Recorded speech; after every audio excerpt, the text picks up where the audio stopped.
Georgette! Ma! Yung sinugnad ha, ya pabantayan ko sa imo, mabagtok sa na yan ta. Sa tabi, Ang habunto. Ipakaon ko yan sa imo. Yabantayan ko. Ay, maray na aldaw tabi sa inyo gabos. Uya ako ninto yan sa among abakanhan. Nag-iba ako ki Salvador. Kasabi ko, manguhangani ako ning pakutama. Natok lamang kami ning karimpi. Nagparpanima ako kabago dun sa ikaning libtong.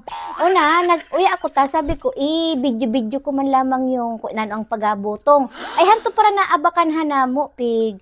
Bakar ko to, 1984 pa. Sabi ko, maski hababa ang presyo ning bandara, una. Mara yan. Sige, sa nabagay taring pahagot sayang man. Una, ipakita ko sa inyo kung painano ang pagbutong. So, hanyan tabi ang inutang koron ning dawhang beses nga ning gumaot yung kadong ning hagot.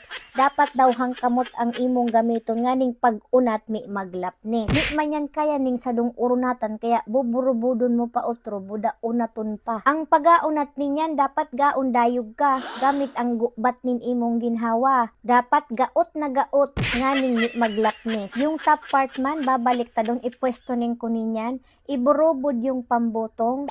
Puguro ning dawhang kamot dapat hugot nga ning maglapnis. Kunyan lang. Pag nadugang yan, kwarta na yan. So, kunyan lang yung tutorial ng pagabutong. So, sana nakatabang sa mga baguhan na parahagot. Sana makatabang man yung atong video na to. Ma! Yung Oh. abong amid na overcook. Ya, pabantayan ko baga sa imo. Ta sabi ko baad malatok. Buli ni ina mo, Georgette talaga. Babaguhon ta ka.